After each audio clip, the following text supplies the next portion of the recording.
Aeroplane ನೋಡಿದೀರಾ? क्या आपने aeroplane देखा है? ಎಂತೆಂದೋ ಪ್ರಶ್ನೆ ತಗೊಂಡ್ ಬರ್ತೀನಲ್ಲ ನಾನು ಸಂಡೇ ವೇಳೆಗೆ. ಏರೋಪ್ಲೇನ್ ನೋಡಿದೀರಾ? क्या आपने एरोप्लेन देखा है? ಕೂತಿದ್ದೀರಾ? क्या आप उसमें बैठे हो? ಚಿಂತೆ ಇಲ್ಲ, ಕೂತ್ಕೊಳ್ತೀರಾ ಬೇಗನೆ. चिंता नहीं, जल्दी आप बैठेंगे. ಈ ಸೋಷಿಯಲ್ ಮೀಡಿಯಾದಲ್ಲಿ ಎಂತೆಂತದೋ ಏರೋಪ್ಲೇನ್ ಬರ್ತಾ ಇದೆ ನಡುವೆ. सोशल मीडिया में कैसे कैसे तो एरोप्लेन आ रहे ಸಡನ್ಲಿ हैं. ಯಾರೋ ಕಳ್ಸಿದ್ರು ಏರೋಪ್ಲೇನ್ ವಿಂಡೋ ಹೊರಗಡೆ ನೋಡ್ಕಾ ಕೂತ್ಕೊಂಡಂಗೆ. ಸ್ವಲ್ಪ ಕ್ಯಾಮ್ರಾ ಇಂದ ತಗೊಂಡ್ರೆ ಸುಮ್ಮನೆ ಒಂದು ಸ್ಟೂಲ್ ರೌಂಡ್ ಕಟ್ ಆಗಿರೋದನ್ನ ಹಿಡ್ಕೊಂಡು ಕೂತ್ಕೊಂಡಿದ್ದಾರೆ. ಈ ಸೋಷಿಯಲ್ ಮೀಡಿಯಾ ನಂಬೋದು ತುಂಬಾ ಕಷ್ಟ. सोशल मीडिया पर ಏರೋಪ್ಲೇನ್ भरोसा करना ನೋಡಿದ್ರೆ बहुत संघर्ष है. ಎದರಿಂದ ಓಡುತ್ತೆ ಅದು? वो किससे ಕುದುರೆ उड़ता है? ಕತ್ತೆ.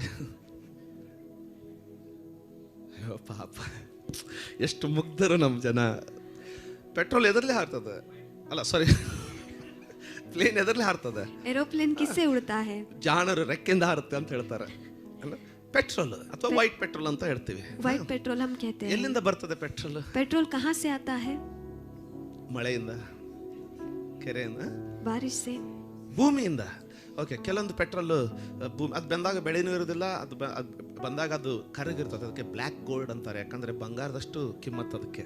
उसे ब्लैक गोल्ड कहते हैं क्योंकि सोने की जैसे कीमत ಕಚ್ಚಾ उसका है. ತೈಲಕ್ಕೆ, ಕಚ್ಚಾ ತೈಲ ಅಂದ್ರೆ ಗೊತ್ತಾಗುತ್ತಾ? ಕಚ್ಚಾ ತೈಲ ಅಂದ್ರೆ ಈ ಎಣ್ಣೆಯನ್ನು ತೆಗಿತಾರಲ್ಲ, ಅಂದ್ರೆ ಭೂಮಿಯಿಂದ ಅದನ್ನ ಎತ್ತಾರಲ್ಲ, ಎಣ್ಣೆಯನ್ನು ತೆಗಿತಾರಲ್ಲ, जमीन से उस तेल को निकालते हैं. ಕಪ್ಪಗಿರ್ತದ ಅದು, वो बहुत काला रहता है. ಕರ್ರಗಿರ್ತದೆ, वो बहुत काला रहता है. ಅದಕ್ಕೆ ಬ್ಲ್ಯಾಕ್ ಗೋಲ್ಡ್ ಅಂತಾರೆ. उसे ब्लैक गोल्ड कहते ಹಂಗೆ हैं. उसी तरीके से ಬಣ್ಣ ಗಿಣ್ಣ ನೋಡಿ ಫ್ರೆಂಡ್ಶಿಪ್ ಮಾಡಬಾರ್ದು. रंग देखकर फ्रेंडशिप नहीं, ಕೆಲವು दोस्ती ಸಾರಿ नहीं ಗೋಲ್ಡ್ करना ಇರ್ತದೆ है. ಅದರಲ್ಲಿ. थोड़े समय में उसमें सोना रहता है. ಸುರೇ ಸಮಯ ಮನೆ ಕೆಲವು ಸಾರಿ ಕಬಿ ಕಬಿ कभी कभी उसमें सोना रहता है. ಅದು ಸಭೆಯಲ್ಲಿ ಅಂದ್ರೆ ಎಲ್ಲ ಅಪ್ಪಟ ಬಂಗಾರನೇ ಇರ್ತದೆ. कलीसिया में तो वो 100% सोना रहता है. ನೀವು ಆಮೇನ್ ಅಂದ ಇದ್ರೆ ನನಗೆ ಹೆದರಿಕೆ ಬರ್ತದೆ, ಭಯ ಆಗ್ತದೆ. अगर आप आमीन नहीं कहते तो मुझे डर लगता है, ಯಾಕಂದ್ರೆ ಗೋಲ್ಡ್ ಅಂತ ತಿಳ್ಕೊಂಡಿದ್ದೀನಿ. क्योंकि सोना कह के मैं समझता हूँ. गोल्ड बोल के सोचा है, गोल्ड बोल के मैंने सोचा है. कहीं किसने के बाद कुछ और तो नहीं होएगा ना, प्लीज ऐसा मत कीजिएगा. हाँ, ऐसा मत कीजिए. ಅದಕ್ಕೆ ಬ್ಲ್ಯಾಕ್ ಗೋಲ್ಡ್ ಅಂತಾರೆ. उसे ब्लैक गोल्ड कहते ಕಚ್ಚಾ हैं. ತೈಲ. वो कच्चा तेल. ಓಕೆ, ಅದು ಕೆಲವೊಂದು ಕಡೆ ಸಮುದ್ರದ ಏನಂತೀರ, ಸೀ ಬೆಡ್ ಅಂತೀವಿ ಇಂಗ್ಲಿಷ್ನಲ್ಲಿ, ಸಮುದ್ರದ ತಳ. ಆ ತಳಕ್ಕೆ ಮುಟ್ಟಿ ಅಲ್ಲಿ ಮತ್ತೆ ಬೋರ್ವೆಲ್ ಹೊಡಿತಾರೆ, ಅದ್ರ ಒಳಗಡೆ ಸಿಗ್ತದೆ ನೆಲದಲ್ಲಿ. थोड़े जगह में समंदर की गहराई के नीचे के जमीन के नीचे और खोदते हैं, वहाँ पर वो मिलता है. ಸಾರಿ ಸಿಸ್ಟರ್ ಲೂಸಿ ದುಬೈಗೆ ಹೋಗ್ತಾ ಇದ್ರು. एक बार बहन लूसी वो दुबई जा रही थी. ಅದೇನೋ ನಾನು ಹೋಗುವಾಗೆಲ್ಲ ಫ್ಲೈಟ್ಗಳೆಲ್ಲ ನೈಟ್ ರಾತ್ರಿನೇ ಇದ್ವು. जब मैं जा रहा था सारे फ्लाइट्स रात को ही थे. ಏನೋ ಮುಟ್ಟಿದ್ದೆ ಗೊತ್ತಾಗ್ಲಿಲ್ಲ. कब मैं ಇವ್ರು पहुंच गया ಒಂದ್ಸಾರಿ मुझे ಡೇ पता ಟೈಮ್ ಅಲ್ಲಿ नहीं ಹೋಗ್ತಾ ಇದ್ರು. चला. यह एक बार दिन के समय में जा ಸೊ रहे थे. ಸೌದಿ ಅರೇಬಿಯಾ ಕ್ರಾಸ್ ಮಾಡುವಾಗ सऊदी अरेबिया जब वो क्रॉस कर रहे थे, ಕಿಟಕಿಯಿಂದ ನೋಡ್ತಾ ಇದ್ರೆ, ಅಂದ್ರೆ ಹತ್ರ ಬಂತಂತ ಫ್ಲೈಟ್ ಸ್ವಲ್ಪ ಕೆಳಗಡೆ ಬರ್ತದಲ್ಲ, नजदीक आ रहा था इसीलिए फ्लाइट थोड़ा नीचे आया. ಅಲ್ಲಿ ಅಲ್ಲಿ ಇಷ್ಟಿಷ್ಟೇ ಹೋಲ್ಗಳು ಕಾಣ್ತಾ ಇತ್ತು. वहाँ पर थोड़े थोड़े खड्डे दिख रहे थे, ದೊಡ್ಡ ಬಯಲಲ್ಲಿ. वो बड़े से ಸೊ ಇವರು समंदर में. ತಮ್ಮ ಗಂಡನ ಕೇಳಿದ್ರು, इसने अपने पति से पूछा, ಏನದು round round round round round round? वो गोल गोल क्या है? ಅವಾಗ ಅವ್ರ ಸ್ಮೈಲ್ ಹೇಳಿದ್ರು, ಅದೆಲ್ಲ ಎಣ್ಣೆ ಬಾವಿಗಳು ನೋಡು. तब उन्होंने कहा वो सब तेल के कुएं हैं. ಎಣ್ಣೆ ಬಾವಿಗಳು, वो सब तेल के कुएं हैं. ಎಲ್ರಿಗೂ ಅದನ್ನ ಕೇಳ್ಕೊಳ್ಳಿ, ನಮ್ಮ ಹಿತ್ತಲಾಗಿದ್ರೆ ಚಲೋ ಆಗ್ತಿತ್ತು.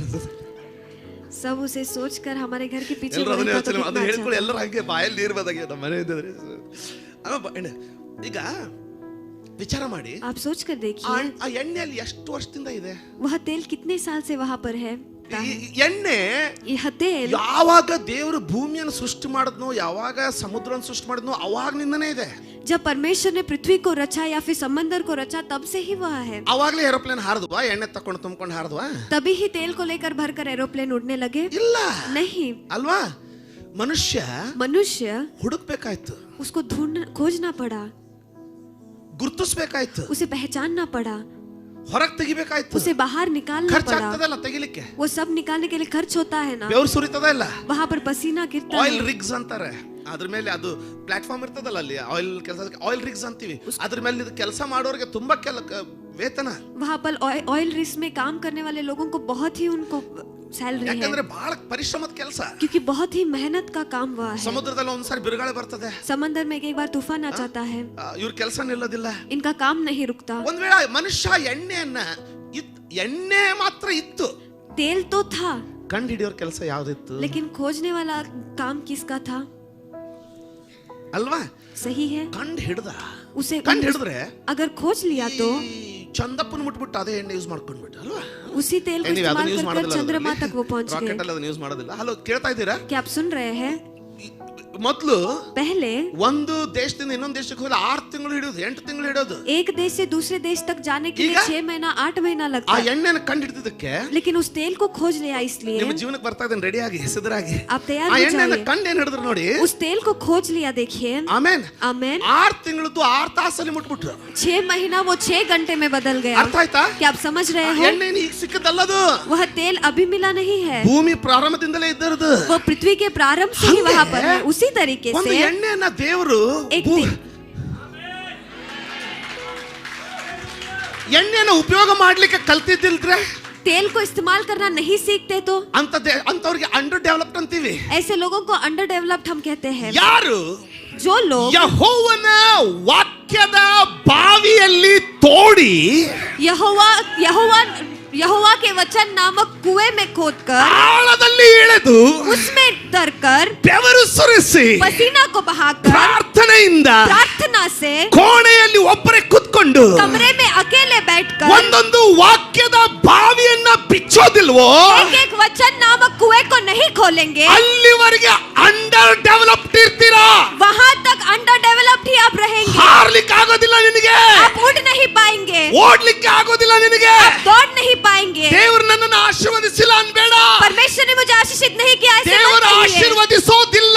परमेश्वर आशीष नहीं करते। ದೇವರು ಆಶೀರ್ವಾದವನ್ನ ಭೂಮಿಯಲ್ಲಿ ನಿನಗೋಸ್ಕರ ಬರೆದಿಟ್ಟಿದ್ದಾನೆ.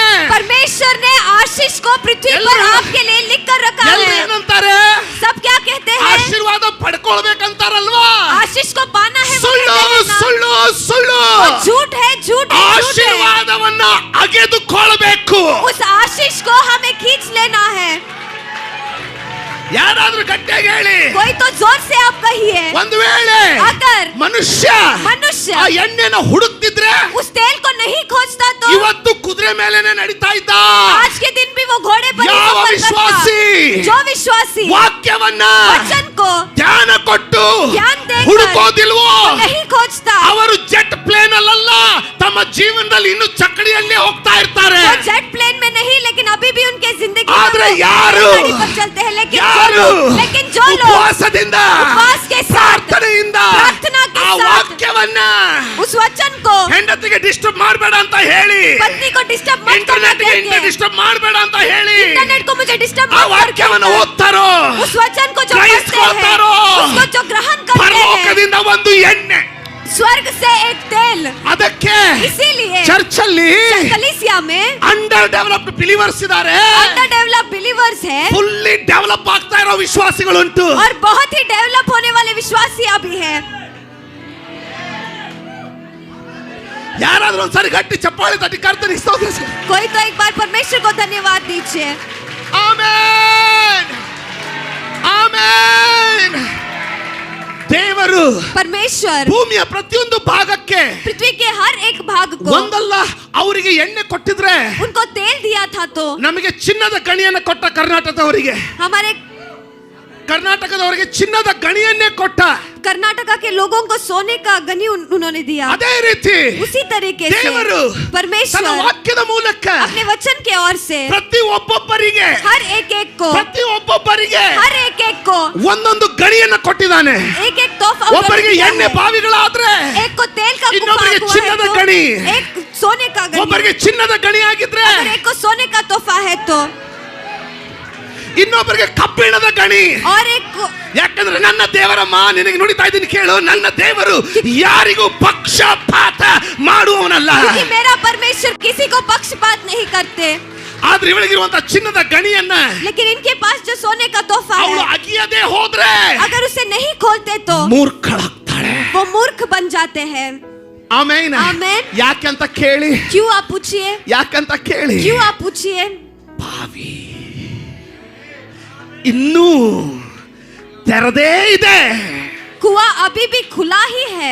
ನಿನ್ನ ಏರೋಪ್ಲೇನ್ ಹಾರಬೇಕಂದ್ರೆ आपका एरोप्लेन उड़ना ನಿನ್ನ है तो ಬಾವಿಯನ್ನ ನೀನು ಅಗಿದು ಒಳಗಡೆ ಪ್ರವೇಶಿಸಬೇಕು. आपके कुएं को खोद कर आप अंदर प्रवेश करना है। ವಾಕ್ಯ वचन ವಾಕ್ಯ वचन ವಾಕ್ಯ ವಾಕ್ಯ, वचन, ಪವಿತ್ರಾತ್ಮನನ್ನ, पवित्र आत्मा को ವಾಕ್ಯವನ್ನ और वचन को ನಾವು ಪ್ರತ್ಯೇಕ ಮಾಡ್ಲಿಕ್ಕೆ ಬರೋದಿಲ್ಲ. हम अलग नहीं कर सकते. ದೇವರ ವಾಕ್ಯ, परमेश्वर का वचन ಪವಿತ್ರಾತ್ಮನು और पवित्र आत्मा ಒಂದಾಗಿದ್ದಾರೆ. दोनों एक ही है. ಪವಿತ್ರಾತ್ಮ ನಿಲ್ಲದ ವಾಕ್ಯ बिना पवित्र आत्मा का वचन ಮಾಹಿತಿ ಮಾತ್ರ, वो सिर्फ एक खबर है, समाचार ಇನ್ಫಾರ್ಮೇಶನ್ है. ಅಷ್ಟೇ. वो सिर्फ एक खबर है. ದಾವಿದ ಅಂತ ಒಬ್ಬನಿದ್ದ, दाऊद नामक एक व्यक्ति ಹನ್ನಳ था. ಅಂತ ಒಬ್ಬಳಿದ್ಲು. हन्ना नामक एक स्त्री ಇಟ್ಸ್ थी. ಇನ್ಫಾರ್ಮೇಶನ್. वो सिर्फ एक खबर ಆದ್ರೆ ಅದೇ है. ವಾಕ್ಯ लेकिन वही ದೇವರ वचन ಆತ್ಮನೊಂದಿಗೆ पवित्र आत्मा ನಮ್ಮ के ಜೀವನದಲ್ಲಿ साथ ಬರುವಾಗ हमारी जिंदगी में जब आता है, ಅದು ಮಾಹಿತಿ ಮಾತ್ರವಲ್ಲ, सिर्फ कोई समाचार ನಿನ್ನ नहीं है. ಜೀವಿತವನ್ನ ಮುಂದೂಡುವಂತ, ನಿನ್ನ ಸತ್ತ ಪರಿಸ್ಥಿತಿಗಳನ್ನ ಎಬ್ಬಿಸುವಂತ ಜೀವಕರವಾದ ವಾಕ್ಯ.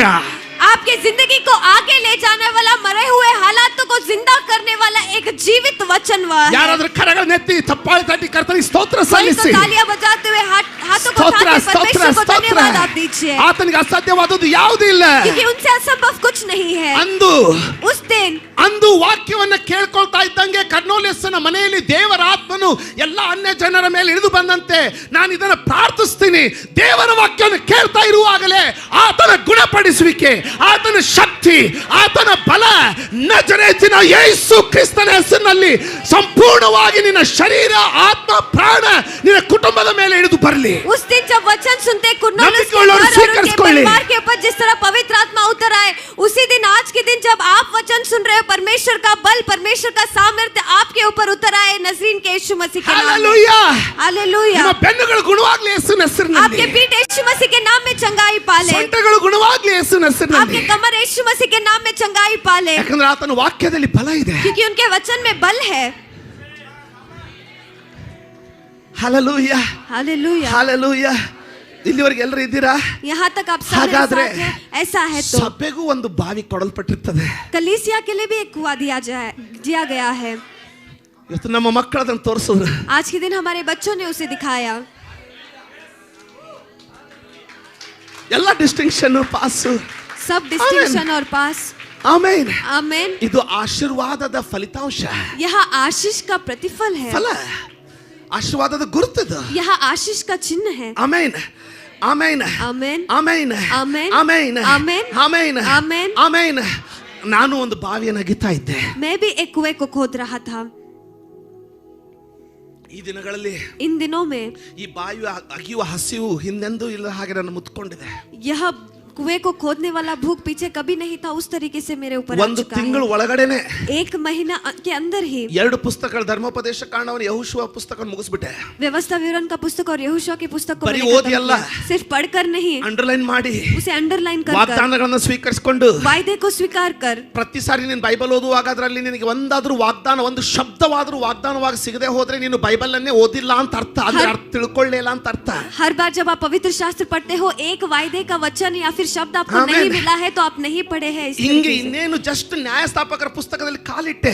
अब न्यायियों की पुस्तक में मैंने कदम ಮೊದಲನೇ रखा. ಅಧ್ಯಾಯದಲ್ಲಿನೇ पहले अध्याय में ಎಂತ ही ಬಲವಾದ ಪ್ರಕಟಣೆಯನ್ನು ಕರ್ತನ ದಯಪಾಲಿಸಿದ್ನಂದ್ರೆ इतना बलशाली प्रकटीकरण को परमेश्वर ने ಈಗ मुझे ಮುಂದೆ दिया ಹೋಗ್ಲಿಕ್ಕೆ ಆಗ್ತಾ ಇಲ್ಲ. कि अब आगे मैं बढ़ नहीं पा रहा ಮೊದಲನೇ हूँ. ಅಧ್ಯಾಯದ ಪ್ರಕಟಣೆಯನ್ನು ದೇವರು ಕೊಟ್ಟದನ್ನ ಬರೆದಿಡಬೇಕು. पहले अध्याय में जो परमेश्वर ने प्रकटीकरण दिया है आमीन। उसे लिख कर रखना है. ಯಾವ ಸಭಾಪಾಲಕನು जो पासवान ದೇವರ ವಾಕ್ಯದ ಬಾವಿಯನ್ನು ಅಗಿತಾ ಇರ್ತಾನೋ परमेश्वर के वचन के कुएं ಆ को खोदते ಸಭೆಯಲ್ಲಿ रहता ದೇವರ है, ವಾಕ್ಯದ ಪ್ರಕಟಣೆಗಳನ್ನ ಕೊರತೆ ಇರೋದಿಲ್ಲ. उस कलीसिया में परमेश्वर के वचन के प्रकटीकरण का आमीन। कोई कमी नहीं होता. ಯಾವ ಮನೆ ಯಜಮಾನನು जो घर का मालिक ದೇವರ ವಾಕ್ಯದ ಬಾವಿಯನ್ನು ಅಗಿತಾನೋ परमेश्वर के वचन नामक कुएं को खोदता ಅವನ है, ಮನೆಯಲ್ಲಿ ದೇವರ ವಾಕ್ಯದ ಭಯದ ಕೊರತೆ ಇರೋದಿಲ್ಲ. उसके घर में परमेश्वर के वचन के डर का कमी नहीं रहता. ಯಾವ ವಿದ್ಯಾರ್ಥಿ जो विद्यार्थी ಪ್ರಾರ್ಥನೆ ವಿಜ್ಞಾಪನೆ ಮೂಲಕ ದೇವರ ವಾಕ್ಯವನ್ನು ಅಗಿತಾಳೋ ಅಗಿತಾನೋ प्रार्थना और विज्ञापन के और से परमेश्वर के कुएं ಅವನಿಗೆ को खोदता ಅವಳಿಗೆ है, ಜ್ಞಾನದ ಕೊರತೆ ಇರೋದಿಲ್ಲ. उसको कोई ज्ञान का कमी नहीं होता. ಯಾರಾದ್ರೂ ಇಲ್ಲಿದ್ರೆ ಒಂದ್ಸರಿ ಆಮೇನ್ ಅಂತ अगर ಹೇಳಿ कोई यहाँ पर है तो एक बार आमीन ದೇವರ आप कहिए. ವಾಕ್ಯವನ್ನು ಅಪ್ಪಿಕೊಳ್ಳಿ. परमेश्वर के वचन को गले ಅದನ್ನು ಹಗಲಿರುಳು लगाइए, ಧ್ಯಾನಿಸಿ उसे दिन रात ध्यान कीजिए, ಮನದಿಂದ ಅದನ್ನು ಓದಿ. पूरे मन से उसे पढ़ ಅದು ಕಥೆ लीजिए. ಅಲ್ಲ, वो कहानी नहीं है, ನಿಮಗಾಗಿ ಬರೆಯಲ್ಪಟ್ಟಿರುವಂತಹ ಸತ್ಯಾಂಶ. वो आपके लिए लिखा गया सच्चाई है. ಯೆಹೋಶುವನ ಪುಸ್ತಕವನ್ನು ಓದುವಾಗ यहोशुआ के पुस्तक को जब मैं पढ़ रहा था, ನನ್ನಲ್ಲಿ ಒಂದು ಪ್ರಶ್ನೆ ಬಂತು. मेरे अंदर एक सवाल उठ ಸ್ವಾಮಿ, गया, ಈ परमेश्वर ಚರಿತ್ರೆ ನನಗೆ ಯಾಕೆ ಬರೆಯಲ್ಪಟ್ಟಿದೆ? यह इतिहास मेरे लिए क्यों लिखा गया ಈ है? ಎಣ್ಣೆಯನ್ನ ನಾನು ಉಪಯೋಗಿಸಿದ್ರೆ ಎಣ್ಣೆ तेल ಎಣ್ಣೆ तेल ಇವತ್ತು ಎಣ್ಣೆಯನ್ನು ಬಿಡೋದಿಲ್ಲ ನಾವು. आज के दिन तेल को हम नहीं छोड़ेंगे. ಇವತ್ತು ಎಣ್ಣೆಯನ್ನು ಬಿಡೋದಿಲ್ಲ. ಯಾರಾದ್ರೂ ಇಲ್ಲಿದ್ದೀರಾ? क्या कोई यहाँ पर है? ತೆಗೆದಾಗ ಕಚ್ಚಾ ಎಣ್ಣೆ जब निकाला गया तो कच्चा तेल ಹೆಂಗೆ ಉಪಯೋಗಿಸ್ಬೇಕಂತ ಗೊತ್ತಾಗೋದಿಲ್ಲ. कैसे इस्तेमाल करना है पता नहीं ಓದಿ चलता. ಕುತ್ಕೊಂಡಾಗ ಹಂಗೆ पढ़ने के लिए जब बैठते हैं तो कच्चा वैसे ही वाक्य। है. वो कच्चा वचन ಹೆಂಗೆ है. ಓದೋದು ಗೊತ್ತಾಗೋದಿಲ್ಲ. कैसे पढ़ना है पता नहीं ಅರ್ಥ चलता. ಆಯ್ತಾ? क्या आप समझ ಆದ್ರೆ ಆ रहे हो? ಎಣ್ಣೆಯಲ್ಲಿ तब उस वचन में ಇಂಥ ಒಂದು ವ್ಯತ್ಯಾಸ ಬರ್ಲಿಕ್ಕೆ ಪ್ರಾರಂಭ ಆಗುತ್ತೆ. ऐसा व्यत्यास आने लगता है. ಅದರಲ್ಲಿ ಸೋಸಿ ಬಂದ ಪ್ಯೂರ್ ಎಣ್ಣೆ, उसमें से छान कर निकाल गया शुद्ध तेल, ಪ್ಯೂರ್ ಎಣ್ಣೆ, ವೈಟ್ ಪೆಟ್ರೋಲ್ ಅಂತೀವಿ. उसे व्हाइट पेट्रोल हम कहते हैं. ಬಹಳ ಬೆಲೆ ಉಳ್ಳದ್ದು. वो बहुत ही कीमती है. ಅದ್ರ ಕೊನೆಗೆ ಉಳಿದು आखिर में जो बचा रहता है. ಗ್ರೀಸ್ ಮಾಡಿದ ಗ್ರೀಸ್, ಗಾಡಿಗಳಿಗೆ ಗ್ರೀಸ್ ಹಚ್ತಾರಲ್ಲ, गाड़ियों को ग्रीस ग्रीस जो आगते हैं. लगाते हैं ಗ್ರೀಸ್ ಆಗುತ್ತೆ. वो ग्रीस बन जाता है. ಅದ್ರದ್ದು ಎರಡನೇದು ಕೆರೋಸಿನ್ ಆಗುತ್ತೆ. और दूसरा केरोसिन बन जाता है. ನಂತರ ಡೀಸೆಲ್ ಆಗುತ್ತೆ. उसके बाद डीजल बन जाता ಅದೇ ಎಣ್ಣೆಯಿಂದ है. उसी तेल से ಹಿಂಗೆ ತೆಗಿತಾ ಫಸ್ಟ್ ಎಕ್ದಮ್ ಪ್ಯೂರ್ ಆಗಿ ಬರೋದು ವೈಟ್ ಪೆಟ್ರೋಲ್. पहले बहुत शुद्ध जो आता है वो व्हाइट पेट्रोल है. ಸ್ವಲ್ಪನೇ ಪರಿಶ್ರಮ ಪಡ್ತಾರಲ್ಲ, जो थोड़ा ही मेहनत करते हैं ಅವ್ರಿಗೆ ಈ ना, ವಾಕ್ಯದಿಂದ ಗ್ರೀಸ್ ಅಷ್ಟೇ ಸಿಗುತ್ತೆ. वो उन्हें इस वचन से सिर्फ ग्रीस मिलता है. ಯಾರಿಗಾದ್ರೂ ಅರ್ಥ ಆಗ್ತದ್ರೆ? क्या कोई समझ पा रहे हैं? ಅವ್ರ ಅಷ್ಟರಲ್ಲಿ ಎಷ್ಟು ಖುಷಿ ಆಗ್ತಾರಂದ್ರೆ, उतने में वो इतना खुश हो ಅಯ್ಯೋ जाते हैं. ದೇವ್ರ ನನ್ನ ಜೊತೆ ಮಾತಾಡ್ದ, परमेश्वर ने मेरे साथ बात ಅಯ್ಯ कर लिया. ತಾಳು, सुनिए, ಇನ್ನು इंतजार- ಸ್ವಲ್ಪ ಆಳಕ್ಕೆ ಹೋಗು. धीरज धरिए और गहराई में जाना. ಆಮೇನ್. आमेन. ಯಾಕಂದ್ರೆ ಗ್ರೀಸ್ ಇಂದ ಯಾವ ಗಾಡಿ ಮುಂದೆ ಹೋಗೋದಿಲ್ಲ. क्योंकि ग्रीस से कोई भी गाड़ी आगे नहीं जाता. ಬರೀ ಗ್ರೀಸ್ ಇಂದ ಮೂವಿಂಗ್ ಪಾರ್ಟ್ಸ್ ಗೆ ಫ್ರಿಕ್ಷನ್ ಕಡಿಮೆ ಆಗುತ್ತಷ್ಟೇ. सिर्फ ಅಂದ್ರೆ ग्रीस से ತಿಕ್ಕಾಟ ಕಡಿಮೆ ಆಗುತ್ತಷ್ಟೇ. सिर्फ ग्रीस से जो पार्ट्स फ्रिक्शन होता है वो ಮೊದಲನೇ कम ಎಣ್ಣೆ होता ಬರುವಾಗ है. पहले ये तेल ಮನೆಯಲ್ಲಿ जाता है. ತಿಕ್ಕಾಟ ಕಡಿಮೆ ಆಗಲಿಕ್ಕೆ ಸ್ಟಾರ್ಟ್ ಆಗುತ್ತೆ. ಮನೆಯಲ್ಲಿ ತಿಕ್ಕಾಟ ಕಡಿಮೆ ಆಗುತ್ತಮ್ಮ, घर में जो घिसता है वो थोड़ा कम होता ಆದ್ರೆ है. ಎಚ್ಚರ, लेकिन चौकस ಇದು रहिए. ಬರೀ ಪ್ರಾರಂಭ. ये सिर्फ प्रारंभ है. ಅಷ್ಟರಲ್ಲಿ ಖುಷಿಯಾಗಿ उतने में खुश ನಮ್ಮ होकर ಮನೆಯಲ್ಲಿ ಸಮಾಧಾನ ಬಂತಂತ हमारे घर में शांति आ गया कह के ಅಬ್ರಾಹ್ಮನ ಅಲ್ಲ, ಬೇಡ ಊಟ ಮಾಡಿ ಮಲಗಿ ಬಿಡಬೇಡ. खाना खाकर सो मत ಹಲೋ, जाइए. ಆಮೇನ್. आमेन. ಪಾಸ್ಟರ್ನ ಮನೆಯಲ್ಲಿ ಭಯಂಕರ ಸಮಾಧಾನ. पासवान जी हमारे घर में बहुत ही शांति है. ನನ್ನ ಮೇಲೆ ಒಂದು ಗಂಟಿ ಬರಸದ ಗ್ರೀಸ್ ಫ್ಯಾಮಿಲಿ, ಗ್ರೀಸ್. मेरे ऊपर एक घंटी बजता है. ग्रीस हालेलुया. परिवार. ಸ್ವಲ್ಪ ಗಟ್ಟಿಯಾಗಿ थोड़ा जोर से कहिए ಹಾಲೆಲೂಯಾ, हालेलुया. ಹಾಲೆಲೂಯಾ. हालेलुया. ಅದಾದ್ಮೇಲೆ ಕೆರೋಸಿನ್, ಏನು उसके बाद ಸೀಮೆ ಎಣ್ಣೆ, केरोसिन. उसके बाद केरोसिन. ಸೀಮೆ ಎಣ್ಣೆ, उसके बाद ದೀಪ केरोसिन. ಉರಿಯೋ ಕುಟುಂಬ, वो दीप ದೀಪ ಉರಿಯೋ ಕುಟುಂಬ, दीप को जलाने वाला परिवार. ಸ್ನಾನ ಮಾಡೋ ಕುಟುಂಬ, ಸ್ನಾನ ಬೆಂಕಿ ಹಚ್ಚಿ ಸ್ನಾನ ಮಾಡೋ ಕುಟುಂಬ. वो आग को लगाकर नहाने वाला परिवार. ಫಾಸ್ಟ್ जा रहा हूं बेटा, it's okay. Hello, amen, amen. Amen. Amen. Comparison ಕೊಡ್ತಾ ಇದ್ದೀನಿ ಅಷ್ಟೇ. मैं सिर्फ तुलना दे रहा हूँ. ಅಯ್ಯೋ ಪಾಸ್ಟ್ರೇ, पासवान जी ದೇವರು ನಮಗೆ ಒದಗಿಸ್ತಾ ಇದ್ದಾನೆ. परमेश्वर हमें दे रहे हैं. ತಾಳಿ, आप इंतजार ನೀವು ಇನ್ನು ಬರೀ कीजिए. ಕೆರೋಸಿನ್ ಅಲ್ಲಿ ಇದ್ದೀರಾ. आप अभी भी सिर्फ केरोसिन में ನೀವು हो. ನಿಮ್ಮ ಬಾವಿಯನ್ನು ಇನ್ನೂ ಆಳಕ್ಕೆ ಹೋಗ್ಬೇಕು. आप आपके कुएं में अभी भी गहराई ನಿಮ್ಮ में जाना ಎಣ್ಣೆಯನ್ನು है. ಇನ್ನೂ ಶುದ್ಧಿಪಡಿಸ್ಕೊಳ್ಬೇಕು. आपके तेल को अभी भी आपको शुद्ध करना है. ಜೀವನದಲ್ಲಿ ಮೊದಲೇ ಸಾರಿ ಯೆಹೂಷನ್ ಪುಸ್ತಕ ಓದ್ತಾ ಇಲ್ಲ ನಾನು. जिंदगी में पहली बार यहोशुआ की पुस्तक में नहीं पढ़ रहा. ಎಷ್ಟನೇ ಸಾರಿ ಓದ್ತಾ ಇದ್ದೀನೋ ಗೊತ್ತೇ ಇಲ್ಲ. कितने बार मैंने पढ़ लिया मैं जानता भी नहीं. ಮೊದಲೇ ಸಾರಿ ಓದಿದಾಗ ಗ್ರೀಸ್ ಬಂತು. पहली बार जब मैंने पढ़ा तो ग्रीस ನಾನು आया. ತಿಳ್ಕೊಂಡೆ, मैंने सोचा ಓ ನಾನು ಯೆಹೂಷನ್ ಪುಸ್ತಕ ಅರ್ಥ ಮಾಡ್ಕೊಂಡೆ ಅಂತ. मैंने यहोशुआ के पुस्तक को समझ लिया कह के. ವರ್ಷಗಳು ಹೋಯ್ತು, साल बीत गए. ಮತ್ತೆ ಓದಿದೆ, फिर से मैंने पढ़ा.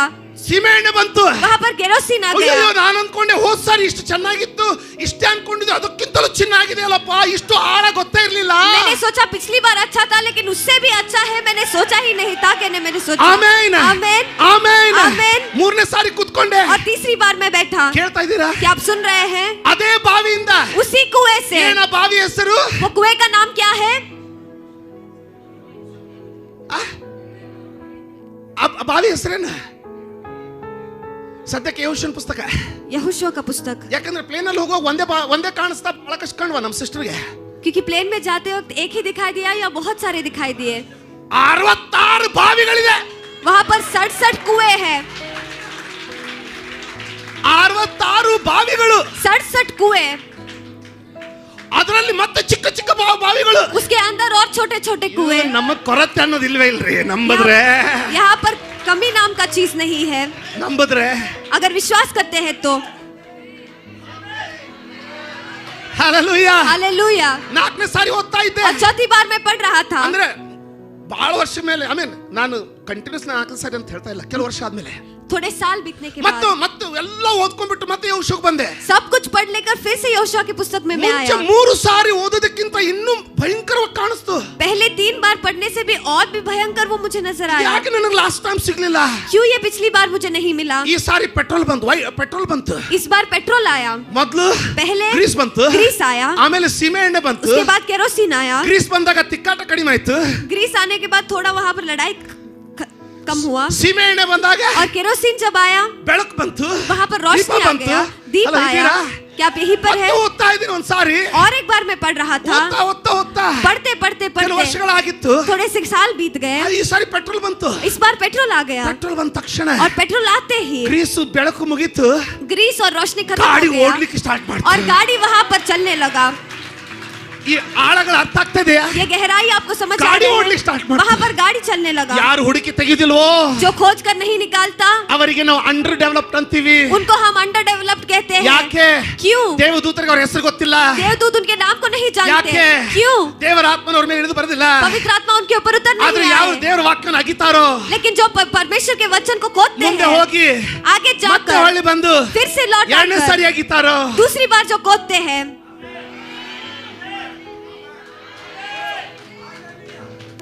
ಆಮೆನ್ आमेन, ಆಮೆನ್ आमेन, ಆಮೆನ್ ಆಮೆನ್, ಆಮೆನ್ ಆಮೆನ್. ಯಾವಾಗ ನೀನು जब आप ಕೊನೆ ಸಾರಿ ಮತ್ತೊಂದು ಸಾರಿ ಅಗಿಯುವಾಗ ಮತ್ತೊಂದು ಸಾರಿ ಫಿಲ್ಟರ್ ಮಾಡುವಾಗ आखिरी बार और एक बार जब मैं छान रहा था ವೈಟ್ ಪೆಟ್ರೋಲ್ व्हाइट पेट्रोल, ಈಗ ಓಡೋದಲ್ಲ अब भागना नहीं, ಹಾರೋ ಸಮಯ उड़ना, ಹಾರೋ ಸಮಯ उड़ने का समय, ಹಾರೋ ಸಮಯ उड़ने का समय। ಯಾರಾದ್ರೂ ಹೇಳ್ರಿ ಹಾರೋ कोई ಸಮಯ तो कहिए उड़ने का ಹಾರೋ समय, ಸಮಯ उड़ने का समय, ಹಾರೋ ಸಮಯ उड़ने का समय। ವಾಕ್ಯದ ಬಾವಿಯನ್ನು ಅಗಿಲಿಕ್ಕೆ ಬಿಡಬೇಡ್ರಿ. वचन के कुएं को खोदना मत ಈಗ ನಾನು ಇದನ್ನು छोड़िए। ಹೇಳುವಾಗ अब मैं जब ये कहता हूँ, ನಾನೀಗ ವೈಟ್ ಪೆಟ್ರೋಲ್ ಸಿಕ್ಕಿಲ್ಲ ಅಂತ ಹೇಳೋದಿಲ್ಲ. मैं भी व्हाइट पेट्रोल मिल गया ऐसे नहीं ಯಾಕೆ ಹೇಳಿ? कहूँगा। क्यों आप ನಾನು बताइए? ಗ್ರೀಸ್ ಸಿಕ್ಕಾಗ जब मुझे ग्रीस मिला, ನಾನು ಅನ್ಕೊಂಡಿದ್ದೆ मैंने सोचा था ವಾವ್ ಎಲ್ಲ ಗೊತ್ತಾಯ್ತು ಅಂತ. मुझे सब कुछ पता चला कह के, ಆದ್ರೆ लेकिन ಎರಡನೇ ಸಾರಿ ಯೆಹೋಶುವನ ಪುಸ್ತಕ ಓದುವಾಗ दूसरी बार यहोशुआ के पुस्तक को जब पढ़ रहा ಕೆಲವು था, ವರ್ಷಗಳಾದ್ಮೇಲೆ थोड़े साल के बाद ಸೀಮೆ ಎಣ್ಣೆ ಹೊರಟಿತು. केरोसिन वहां पर निकला। ಅವಾಗ ಅನಿಸ್ತು ಅಯ್ಯಯ್ಯೋ तब मुझे लगा, ಎಲ್ಲ ಸಿಕ್ಕಿತ್ತು ಅನ್ಕೊಂಡಿದ್ದೆ, ಇನ್ನೂ ಐತಲ್ಲಪ್ಪೋ. मैंने सोचा सब मिल गया लेकिन अभी भी बाकी है। ಮತ್ತೆ ಎಲ್ಲ ಪುಸ್ತಕ ಮುಗಿಸ್ದೆ. फिर से सारे पुस्तक मैंने ಮೂರನೇ खत्म ಸಾರಿ किया। ತಿರುಗಿ ಬಂದಾಗ तीसरी बार जब मैं वापस ಹೋದ लौट ಸಾರಿ आया, ಏನ್ ಅನ್ಕೊಂಡಿದ್ದೆ? पिछली बार मैंने क्या सोचा था? ನನ್ನಂತ ಪಾಸ್ಟರ್ ಯಾರಿಲ್ಲ. मेरे जैसा पास्टर ही कोई और ಎಲ್ಲ नहीं ಅರ್ಥ है। ಆಗೈತೆ. सब कुछ मुझे समझ आ चुका है। ಬೇರೆ ಬೇರೆ ಪಾಸ್ಟರ್ಗಳು ನಮ್ಮನ್ನು ನೋಡಿ ಸೀಮೆ ಎಣ್ಣೆ ಇಟ್ಕೊಂಡು ಇವನು ಏನು ಉರಿತಾನೆ ಅವನು. दूसरे पास्टर हमें देखकर केरोसिन रखकर ये क्या जलेगा। ಸೈತಾನನ ಇನ್ನೂ ಖುಷಿ. शैतान और भी खुश। ಕಿವ್ಯಾಗ ಬಂದ್ ಜಿಗಿದು ಎಲ್ಲ ಗೊತ್ತಾಯ್ತು ನಿನಗೆ, ಎಲ್ಲ ಗೊತ್ತಾಯ್ತು ನಿನಗೆ. ಇವನ್ನ ನಾನು ಹೆಂಡತಿಗೆ ಹೆಂಗಿತ್ತೆ ಇವತ್ತು ಮೆಸೇಜ್ ಭಯಂಕರ ಪ್ರಕಟಣೆ ಅಲ್ಲ. बहुत ही बलशाली ಸೈತಾನ प्रकटीकरण था। 4 ಜನ ಚಪ್ಪಲಿ ಹೊಡೆದ್ರು ಪ್ರಕಟಣೆ ಅಂತ. ಯಾಕಂದ್ರೆ ಅವನಿಗೆ ಗೊತ್ತೈತೆ क्योंकि वो जानता ಆ है ವಾಕ್ಯದಲ್ಲಿ ಏನಿದೆ ಅಂತ. उस वचन में क्या है कह के। ಯಾರಾದ್ರೂ ಹೇಳ್ರಿ ವಾಕ್ಯವನ್ನ ಅಗಿತೀನಿ. कोई तो कहिए वचन को मैं खोदूंगा। ಇಲ್ಲಿ ಪ್ರೀಚರ್ ಅಯ್ಯೋ ಈ ಪ್ರೀಚರ್ ವಿನ್ನು ಚೆನ್ನಾಗಿ ಎಡಿಟ್ ಮಾಡು, ಭಯಂಕರ ಮೆಸೇಜ್ ಐತೆ, ಅದು 10,000 20,000 ಹೋಗ್ಬೇಕು. 20,000 20 ಜನರಿಗೆ ಹೋಗ್ತಾ ಇಲ್ಲ. ನಂತರ ಗೋಳಾಡಿ ದೇವ್ರೆ ಯಾಕಪ್ಪ ಹಿಂಗ್ ಮಾಡಿದೆ. ದೇವ್ರ ಹತ್ರ ಸೀಮೆ ಎಣ್ಣೆ ಇಟ್ಕೊಂಡು ವೈಟ್ ಪೆಟ್ರೋಲ್ ಇದ್ದಂಗೆ ಆಡ್ಬೇಡ ಕಣ. परमेश्वर कहते हैं केरोसिन रखकर व्हाइट पेट्रोल है उस तरीके से मत करना। ನೀನ್ ರುಚಿ ನೋಡಿದ ಈಗ ಗ್ರೀಸ್, तुमने जो स्वाद देखा है वो ग्रीस है, ಸೀಮೆ ಎಣ್ಣೆ केरोसिन है। ಇರು.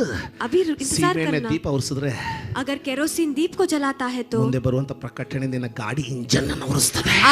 आगे आने वाला प्रकटीकरण आपके गाड़ी के इंजन को चालू करता है। ಇಂಜನ್ ನೋಡ್ಬೇಕು, इंजन को भागना है ಯಾಕಂದ್ರೆ ಇಂಜನ್ ಹಾರ್ಲಿಕ್ಕೆ ಹೋಗ್ತದೆ. क्योंकि अब वो उड़ने वाला है। ಯಾರಾದ್ರೂ ಸ್ವಲ್ಪ ಗಟ್ಟಿಯಾಗಿ ಆಮೇನ್ ಅಂತ ಹೇಳ್ತೀರಾ? कोई तो थोड़ा जोर से आमेन आप कहिए। ಎಂಜಾಯ್ ಮಾಡ್ತಾ ಇರೋರು ಒಂದ್ಸರಿ ಬಲಗೈನೆತ್ತಿ ಆಮೇನ್ ಅಂತ ಹೇಳ್ತೀರಾ? ನಿನ್ನ ಗುಣಪಡಿಸುವಿಕೆ ಈ ಬಾವಿಯಲ್ಲಿದೆ. आपका चंगाई यह कुएं में ನಿನ್ನ है, ಸಮೃದ್ಧಿ ಈ ಬಾವಿಯಲ್ಲಿದೆ. आपका समृद्धि इस कुएं ನಿನ್ನ में है, ಸಮಾಧಾನ ಈ ಬಾವಿಯಲ್ಲಿದೆ. आपका शांति इस कुएं में है। ಏನಾಗ್ಬಿಡ್ತದೆ, वो क्या हो जाता ಫಸ್ಟ್ है? ಟೈಮ್ ಓದುವಾಗ पहली बार जब हम पढ़ते हैं ಗ್ರೀಸ್ ಬಂದ್ಬಿಡ್ತು. ग्रीस आता है, ಸ್ವಲ್ಪ ತಿಕ್ಕಾಟ ಕಡಿಮೆ ಆಯ್ತು. ನಾಳೆ थोड़ा सा संघर्ष कम हुआ, ನಂಬಿಕೆ देखिए ಬಂತು. विश्वास थोड़ा सा आ ಭರವಸೆ गया, ಬಂತು. थोड़ा सा भरोसा आ ಸ್ವಾಮಿ, गया। परमेश्वर ಅವ್ರು ಕೆಟ್ಟ ಅನಿಸ್ಕೊಂಡಿದ್ರು, ಇವತ್ತು ರಾತ್ರಿ ನೀವು ಅವ್ರನ್ನ ಗುಣಪಡಿಸ್ತಾರ್ತೀಯಪ್ಪ. उनको बुरा लगा तो भी आज रात के समय में आप उनको चंगाई देकर वापस लाओगे पिता। ಟೆನ್ಷನ್ ಇರ್ತದೆ. चिंता होता है. ಅವಾಗ तब ಈ ಎಣ್ಣೆಗಳು ಇಲ್ಲದೆ ಹೋದ್ರೆ अगर ये तेल नहीं है तो ನಿಮಗೆ ನಿಮ್ಮನ್ನು ನೀವು ಸಂಭಾಳಿಸಿಕೊಳ್ಳಲಿಕ್ಕೂ ಆಗೋದಿಲ್ಲ. अपने आप को भी आप संभाल नहीं पाओगे. ಅರ್ಥ ಆಯ್ತಪ್ಪ? क्या आप समझ रहे हो? ಅರ್ಥ ಆಗ್ತಾ ಇದೆ? क्या आप समझ रहे हो? ಅರ್ಥ ಆಗ್ತಾ ಇದೆ? क्या आप समझ रहे हो? ಒಂದು ಮಷೀನ್ ಐತೆ ಇಲ್ಲಿ. यहाँ पर एक मशीन है. ಅದರಷ್ಟು ಫಾಸ್ಟ್ ಮಷೀನ್ ಕಂಪ್ಯೂಟರ್ ಇಲ್ಲ ಇವತ್ತಿನವರೆಗೂ. आज तक उतना फास्ट कंप्यूटर भी नहीं है. ಪಾಸ್ಟರ್ಗೆ ತಮ್ಮದೊಂದೇ ಮಷೀನ್ ಕಾಣೋದಿಲ್ಲ, ಎಲ್ಲರದು ಮಷೀನ್ ಕಾಣ್ತದೆ. पास्टर को सिर्फ उन्हीं का ಅದಕ್ಕೆ मशीन ಎಲ್ಲರದು नहीं, लेकिन ಟೆನ್ಷನ್ ಆಗ್ತದೆ. सबका मशीन नजर आता है. ಆಯ್ತಾ ಇಲ್ಲಿ ಮಷೀನ್? यहाँ पर मशीन है. ಮತ್ತೆ ಪ್ರತಿಯೊಂದು ಮಷೀನಿಗೆ ಎಣ್ಣೆ ಬೇಕಲ್ಲ. हर एक एक मशीन को तेल चाहिए ना. ಎಣ್ಣೆ ಬೇಕಂದ್ರೆ ಬಾವಿಗೆ ಹೋಗ್ಬೇಕಲ್ಲ. ये तेल चाहिए तो कुएं के पास ಬಾವಿ जाना ಅಗಿಬೇಕಲ್ಲ. है. कुएं को खोदना है ना. ಡ್ರಿಲ್ ಹೊಡಿಬೇಕಲ್ಲ. वहाँ पर ड्रिल डालना है. ನೀನು ಹೊಡಿದಿಲ್ಲ, ಅದಕ್ಕೆ ಹುಚ್ಚಾಗ್ತೀಯ. आप नहीं मारते इसलिए आप पागल बनते हो.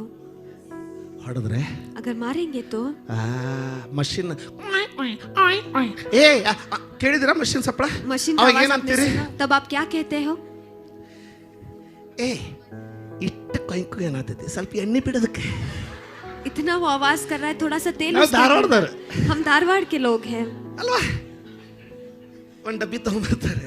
एक डब्बा ले आते हैं. ನೋಡಿದ್ರಲ್ಲ, 2 ಡ್ರಾಪ್ಸ್ उसमें 2 बूंद डालते हैं. ಬಟನ್ ಹೊಡಿತಾರೆ. बटन डालते हैं. ಅದು ಇಷ್ಟೊತ್ತನ ಚ್ವಾಯ್ ಚ್ವಾಯ್. ಈಗ ಒಮ್ಮೆ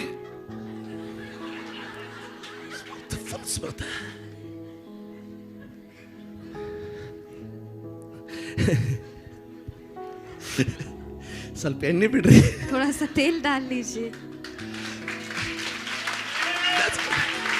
ಪ್ರತಿ ಎಣ್ಣೆ ಬಿಡ್ಲಿಕ್ಕೆ ಒಂದು ಸ್ಮಾಲ್ ಪ್ಯಾಸೇಜ್ ಇರ್ತದಲ್ಲ.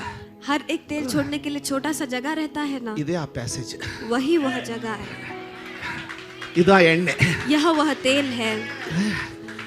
ನಿಮಗೆ ಬೇಕಿದ್ರೆ ಪರ್ಫೆಕ್ಟ್ ಡೆಮಾನ್ಸ್ಟ್ರೇಟ್ ಆಗ್ಬೇಕಂದ್ರೆ ಹಿಂಗೆ ಓದ್ರಿ. ಬೇಕಂದ್ರೆ ಎಣ್ಣೆ ಚಲೋ तेल अच्छे से जाना है तो ऐसे ऊपर पकड़ कर आप पढ़िए. ಜೋಕ್ ಮಾಡ್ತಾ ಇದ್ದೀನಿ. मजाक कर रहा हूँ. ಹೆಂಗ್ ಗೊತ್ತಿಲ್ಲ. कैसे आप पढ़ेंगे मैं नहीं ಹಿಂಗ್ जानता. ಗೊತ್ತಿರೋ. ऐसे पढ़ेंगे ಹಿಂಗ್ ಗೊತ್ತಿರೋ. या फिर ऐसे पढ़ेंगे ಹಿಂಗ್ ಗೊತ್ತಿರೋ. या फिर ऐसे पढ़ेंगे. ಹಿಂಗ್ ಗೊತ್ತಿರೋ. ಹೆಂಗ ಗೊತ್ತಿಲ್ಲ, ಓದ್ರಿ. लेकिन पढ़िए.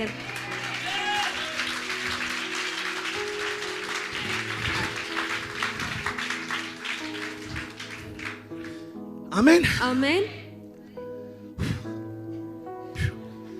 ಹಲೋ, ರೆಡಿ ಇದ್ದೀರಾ? ಮುಂದೆ तैयार ನೆಕ್ಸ್ಟ್ हैं ಸ್ಟೆಪ್ ರೆಡಿ ಇದ್ದೀರಾ? आप? अगले कदम के लिए आप तैयार हैं? ವಾಕ್ಯ ಓದ್ಲಿಲ್ಲ ಅಂದ್ರೆ वचन नहीं पढ़ेंगे तो ಬೆಂಕಿನ ಮಷೀನಿಗೆ मशीन में आग ही लग जाएगा. ಹೆಂಗೆ ಬೆಂಕಿ ಹತ್ತಂದ್ರೆ कि ऐसा आग लगाएगा ನಿನ್ನೂ कि ಸುಡ್ತೈತಿ.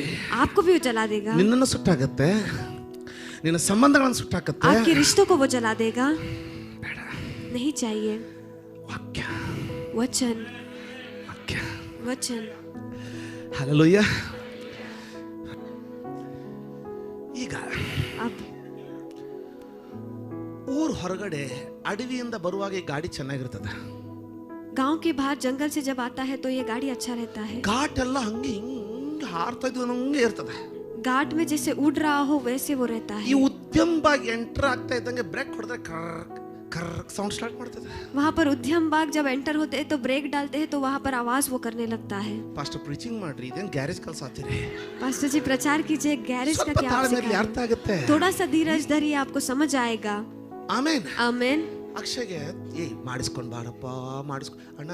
कितने बार बोला उनको, वो बोलते हैं अंदर डस्ट पकड़ के साउंड आता है ना. ಒಳಗಡೆ ಡಸ್ಟ್ ಹಾಕಿ ಬರ್ತಾರೆ. ಏನ್ ಮಾಡಬೇಕು? ಓ ಮತ್ತ ಹಾಕಿದ್ರೆ ऐसा है तो क्या करना है? ಒಂದು ಸ್ಪ್ರೇ ಬರ್ದು ಕೊಟ್ಟಿದಾರಣ್ಣ. एक स्प्रे उन्होंने लिख कर दिया है. ಸೌಂಡ್ ಬಂದ ತಕ್ಷಣ ಹೊಡೆದು साउंड आता है तो उसे मारना है. ಎಷ್ಟೊತ್ತು? कितना समय? ಮತ್ತೆ ಮಣ್ಣು ಬರುವವರೆಗೂ. फिर से वापस लौटने तक. ಅದು 5 ಕಿಲೋಮೀಟರ್ ಆಗಿರ್ಬೋದು, वो चाहे 5 किलोमीटर क्यों ना 50 हो ಕಿಲೋಮೀಟರ್ ಆಗಿರ್ಬೋದು, या फिर 50 किलोमीटर क्यों ना हो. ಎಲ್ಲಿ ಹೊಟ್ಟ ಇದ್ ಗಾಡಿಗೆ ಅರ್ಥ ಆಗ್ತಾ ಇದಲ್ಲ? गाड़ी कहाँ पर हो जा रहा है ರೆವಲ್ಯೂಷನ್ आप ಆಲ್ರೆಡಿ जानते ಸಿಗ್ತಾ ಇದಲ್ಲ. ನಾನು 5 ದಿವಸ ಕುಂತ हो? मैं 5 दिन बैठकर 1947 ಯೌಶನ ಪುಸ್ತಕ ಒಮ್ಮೆ ಮುಗಿಸ್ಬಿಟ್ಟೆ. ಏಯ್ ಹುಚ್ಚ, ಹಂಗಾಗದನೇ ಇಲ್ಲ. वैसे होता ही नहीं. ಇದು ಎಂತ ಎಣ್ಣೆ ಅಂದ್ರೆ ये इस तरीके का तेल है. ಸ್ವಲ್ಪ ಮಣ್ಣು ಹಿಡಿದುಕೊಳ್ಳಿ ಟಸಕ್ ಅಂತ ಹೊಡಿತಾನೆ ಇರ್ಬೇಕು. थोड़ा सा मिट्टी लगता है तो वहां पर मारना ही पड़ता है. ಮತ್ತೆ ನಾವಿರುವಂತ ಲೋಕದಲ್ಲಿ ಎಷ್ಟು ಧೂಳು ಐತಂದ್ರೆ और हम रहने वाले इस दुनिया में इतना धूल है कि ಪ್ರತಿದಿನ 2-3 ಸಾರಿ ಎಣ್ಣೆ ಹಾಕ್ಬೇಕು. हर दिन 2-2 3-3 बार तेल को डालना पड़ता है. ಅಂದ್ರೆ ಏನಾಗ್ತೈತೆ?